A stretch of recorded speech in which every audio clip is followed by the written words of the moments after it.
Reverendo Diácono, queridos irmãos e irmãs, é com muita alegria que hoje nos colocamos na casa de Deus para essa celebração dominical.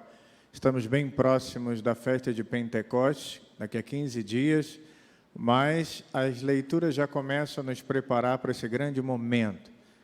Nossa felicidade também transborda, porque diante de nós temos aqui um casal, Emerson e Ana Paula, estão para santificar o matrimônio.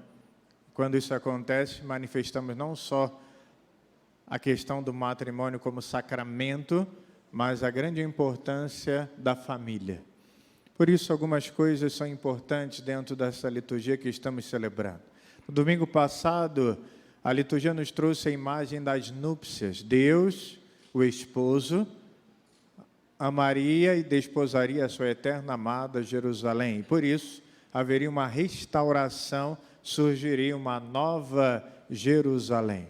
Essa nova Jerusalém é a morada de Deus com os homens. E hoje a liturgia insiste nesta presença de Deus com os homens. Agora, não acontece simplesmente depois uma restauração da nova Jerusalém, mas já acontece em cada um de nós, que guarda a palavra, a mensagem de Cristo e seu mandamento de amor.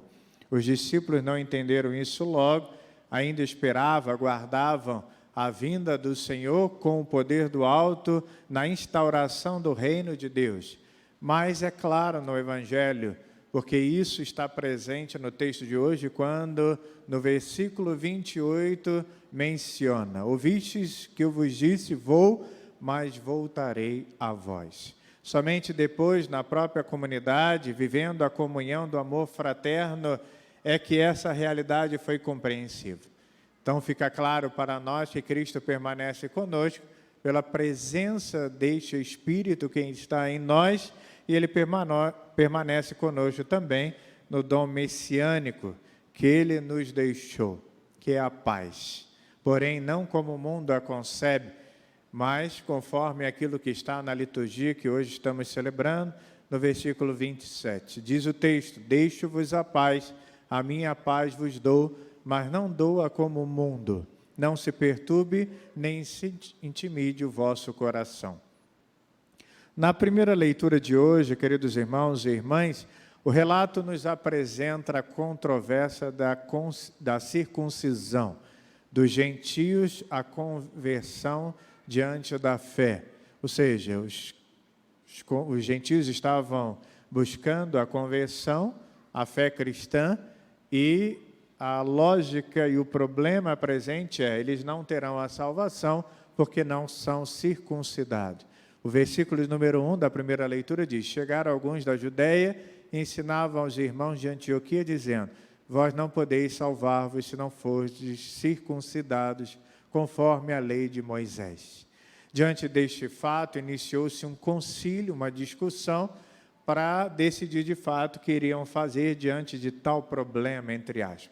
O importante, queridos irmãos e irmãs, é a acolhida. A acolhida é fundamental, principalmente dentro da comunidade cristã. Os gentios, então, foram acolhidos e deu-se um consenso comunitário no qual decidiram, de fato, não cobrar dos gentios o fato da circuncisão. Mas o grande problema é justamente a unidade da igreja universal e a circuncisão, que se tornou um grande obstáculo que estava dividindo a comunidade. A solução se baseia no princípio de que não há igreja sem comunhão, sem unidade. E não há comunhão e não há unidade sem que elimine as barreiras existentes. Por isso é importante, queridos irmãos e irmãs, pensarmos na questão da comunhão. A pergunta é: será que existe comunhão entre nós? Será que existe unidade entre nós? Até porque não se pode pensar uma igreja sem que seus membros vivam a comunhão e o amor. E se pensarmos hierarquicamente, existe sim uma comunhão. Mas internamente, será que existe uma comunhão? Será que na minha pastoral existe uma comunhão? Será que no meu lar, que é uma imagem da igreja doméstica, existe a comunhão. E a outra questão importante é que, se não existe a comunhão, devemos eliminar as barreiras que atrapalham a comunhão. Existem muitas barreiras, muitas dificuldades, muitos problemas que podem ferir a comunhão. Na primeira leitura foi a circuncisão, mas existem outras coisas que podem ferir a comunhão. Já a segunda leitura de hoje, nesse texto é descrita a Jerusalém celeste, longa e rica de imagens, e é uma releitura do livro do profeta Ezequiel. Ezequiel dedica 8 capítulos a esse tema, e hoje a segunda leitura do livro do Apocalipse de São João traz para nós essa imagem. Aqui não é apresentado um plano de uma cidade, mas um novo povo que surge. A luz inacessível que é Deus torna-se agora acessível. Por isso não há templo. Por que não existe um templo? Pois o templo é o próprio Cristo ressuscitado que substituiu o templo de Jerusalém. Já o evangelho de hoje, encontramos 3 pontos de referências para a comunhão que Deus estabelece conosco. Se de um lado, na primeira leitura, temos a comunhão da comunidade, do outro lado, no evangelho, percebemos que esta comunhão está presente nesta relação de Deus com o homem, ou seja, Deus estabelece uma relação, a sua morada conosco. Claro que a partir de 3 questões fundamentais. O primeiro é o amor a Cristo. O segundo, o Espírito. E o terceiro é a paz do Senhor ressuscitado. Por isso, as 3 situações estão ligadas hoje. Amar, guardar a palavra e morar. Versículo 23 do nosso Evangelho. Se alguém me ama, é a primeira palavra que aparece, guardará a minha palavra. Guardar a palavra é o segundo aspecto. E o meu Pai o amará, e nós viveremos e faremos nele a nossa morada. Então, o primeiro versículo de hoje é o pontapé para a grande reflexão. Se de um lado nós temos esses 2 elementos que estão ligados às nossas ações, amar e guardar a palavra são os desafios que nós devemos cumprir na vida, do outro é a consequência dessas ações. Se eu amo e se eu guardo a palavra, Deus fará a morada em mim. Por isso o cristão é chamado a amar a Deus sobre todas as coisas e o próximo como a si mesmo, mas acima de tudo guardar a palavra, guardar o mandamento, colocar em prática a boa nova do Senhor. Segundo aspecto presente nesse evangelho de hoje, o Espírito virá durante a ausência física do Senhor. Lembremos que estamos dentro do período da Páscoa, e semana que vem vamos celebrar a ascensão do Senhor, o Senhor sobe aos céus, e daqui a 15 dias a festa de Pentecostes. O Senhor vai para o Pai e o Espírito Santo é enviado, e é esse Espírito que será o mestre e nos ensinará todas as coisas, mas acima de tudo vai nos recordar tudo aquilo que Jesus disse. E ao dom do Espírito Santo, então, Jesus acrescenta o da paz, que é um outro elemento presente no Evangelho de hoje. Esta paz de Deus, que alenta o coração do crente, torna alegre o coração do fiel cristão, faz permanecer em nós a presença do Cristo no seu Espírito. O versículo 27 fala sobre esta paz. Deixo-vos a paz, a minha paz vos dou, mas não como o mundo. Não se perturbe nem se intimide o vosso coração. Então não é uma paz que o mundo vem oferecer. E quantas vezes o homem procura essa paz no mundo?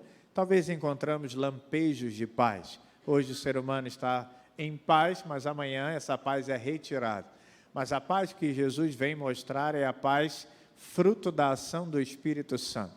Diante da dificuldade, do desafio, das tristezas da vida, o ser humano continua em paz. O que presenciamos, queridos irmãos e irmãs, já é um discurso de adeus, de partida de Jesus. Longe de deixar um templo de pedra como marca, como sinal da sua presença, Jesus opta por aquele que ama e guarda a sua palavra. Ou seja, o mandamento é entregue ao ser humano para que ele possa cumprir em sua vida. Amar e guardar o mandamento. Amar e guardar a sua palavra. E a presença de Jesus em nós se faz através dessas realidades, quando cumprimos de fato o amor e guardamos a palavra do Senhor. Por isso Cristo anuncia hoje 3 coisas: a sua partida para o Pai, o envio do Espírito Santo, já nos preparando para a festa de Pentecostes, e o dom da paz. Se fala tanto da Nova Jerusalém, do novo povo, da criação em nós, e a nossa comunidade cristã, que deve ser de fato a antecipação dessa Jerusalém celeste. Claro que anunciamos o reino, mas devemos já hoje viver esse reino entre nós. Já anunciamos a Jerusalém celeste, mas devemos viver essa Jerusalém celeste no dia a dia da nossa vida, tendo sempre como Cristo o centro da nossa vida, da nossa história e da nossa família. E certamente haverá, de fato, unidade e comunhão. Unidade, que é a expressão desse amor do Pai e do Filho, né? Mas também a comunhão que deve existir entre nós, a comunhão que gera paz pela própria força do Espírito Santo. Que o bom Deus nos ajude a amá-lo cada vez mais, mas, acima de tudo, possamos tomar consciência que precisamos guardar a palavra de Deus na nossa vida e no nosso coração.